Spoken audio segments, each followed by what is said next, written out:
friends, welcome back to my channel. Beginnerskaana hand embroidery series பார்த்துட்டிருக்கோம். அந்த வகையில் class number 28ல நம்ம பார்க்க போகிற ஸ்டிச் லாங் French knot. இது French knotோட இன்னொரு வேரியேஷன்னு சொல்லலாம்.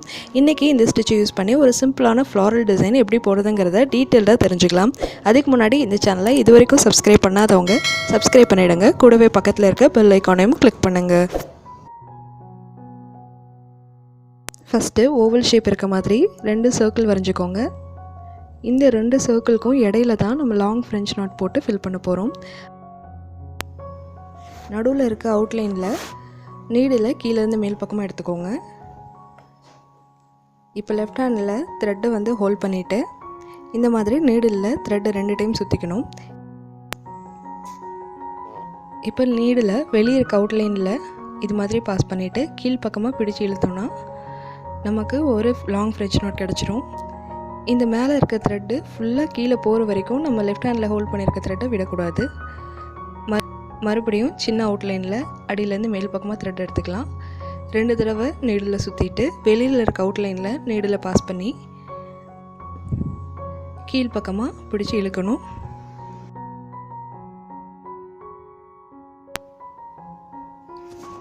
இந்த ஸ்டிச்சஸ் போடும்போது இடையில கிளாத் தெரியாத அளவுக்கு நெருக்கமாக போட்டுகிட்டே வரணும். அப்போ தான் ஃப்ளவர் முழுக்க கம்ப்ளீட் பண்ண பின்னாடி ஃபினிஷிங் நீட்டாக இருக்கும்.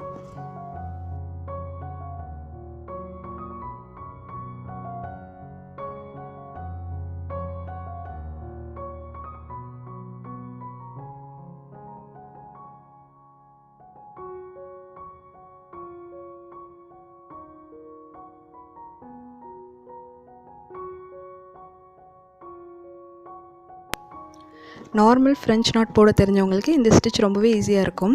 நான் ஏற்கனவே கிளாஸ் நம்பர் 24ல் ஃப்ரெஞ்ச் நாட் எப்படி போடுறதுங்கிற டியூட்டோரியல் அப்லோட் பண்ணியிருக்கேன். நீங்கள் அதை மிஸ் பண்ணியிருந்தீங்கன்னா டிஸ்கிரிப்ஷனில் லிங்க் கொடுத்துருக்கேன், நீங்கள் அதில் போய் செக் பண்ணி பாருங்கள்.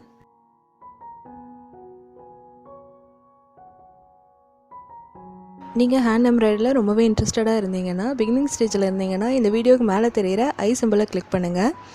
அதில் என்னோடய பிகினர்ஸ் எம்ப்ராய்டரி அப்படிங்கிற பிளேலிஸ்ட் ஓப்பன் ஆகும். நீங்கள் அதில் போனீங்கன்னா நான் இது வரைக்கும் அப்லோட் பண்ணியிருக்க எல்லா கிளாஸஸுமே அதில் இருக்குது. நீங்கள் ஒவ்வொரு ஸ்டிச்சு தான் ப்ராக்டிஸ் பண்ணிட்டு வந்தீங்கன்னா உங்களுக்கு ரொம்பவே யூஸ்ஃபுல்லாக இருக்கும்.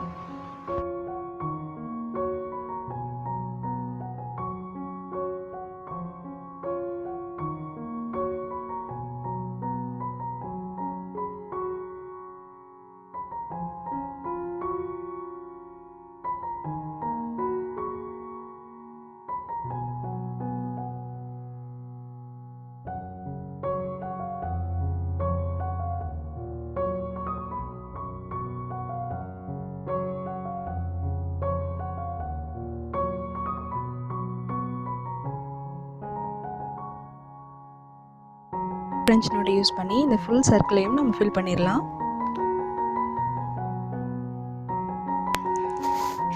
இந்த ஃப்ளவரோட அவுட்லைன் முழுக்க நம்ம கம்ப்ளீட் பண்ணி முடிச்சாச்சு. இப்போ நடுவில் இருக்க கேப்பை ப்ரௌன் கலர் த்ரெட் எடுத்துகிட்டு அதில் ஃப்ரெஞ்ச் நாட் போட்டு ஃபில் பண்ணிடலாம்.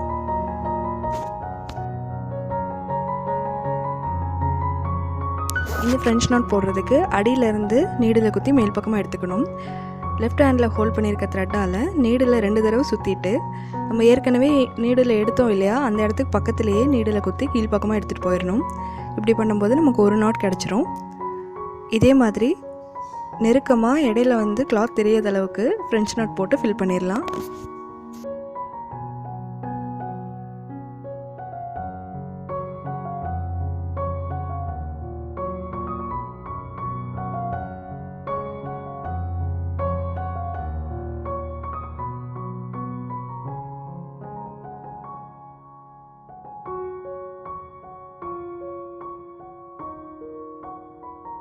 இப்போ சென்டர் பார்ட்டை ஃப்ரெஞ்ச் நாட் வச்சு கம்ப்ளீட் பண்ணியாச்சு.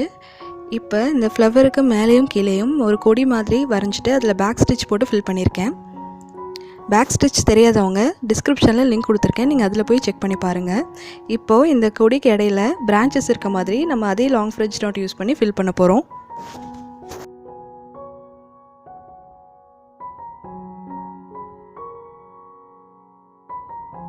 இந்த பிரான்ச்சஸ் ஃபில் பண்ணும்போது நம்ம நெருக்கமாக போடணும்னு அவசியம் இல்லை. இந்த மாதிரி டிஸ்டன்ஸ் விட்டு போட்டால் போதும். நீங்கள் இதே ஃப்ளவர் மோட்டிவை கொஞ்சம் மாடிஃபை பண்ணி நிறைய ஃப்ளவர்ஸ் இருக்க மாதிரி குர்த்தியோட நெக் லைன்ஸில் யூஸ் பண்ணிங்கன்னா ரொம்பவே பியூட்டிஃபுல்லாக இருக்கும். நீங்கள் ட்ரை பண்ணி பாருங்கள். கடைசி ஸ்டிச் போட்டு முடித்த பின்னாடி நீடில் கீழ்ப்பக்கம் எடுத்துகிட்டு போய் எண்டிங் நாட் போட்டு ஃபினிஷ் பண்ணிடுங்க. இந்த டிசைனோட ஃபைனல் லுக் இப்படி தான் இருக்கும். நீங்கள் இந்த ஸ்டிச்சை கண்டிப்பாக ட்ரை பண்ணி பாருங்கள். இந்த வீடியோ பற்றின உங்களோட ஃபீட்பேக்ஸையும் டவுட்ஸையும் எனக்கு மறக்காமல் கமெண்ட் பண்ணுங்கள். இந்த வீடியோ உங்களுக்கு பிடிச்சிருந்ததுன்னா லைக் பண்ணுங்கள், ஷேர் பண்ணுங்கள் அண்ட் சப்ஸ்கிரைப் பண்ணுங்கள்.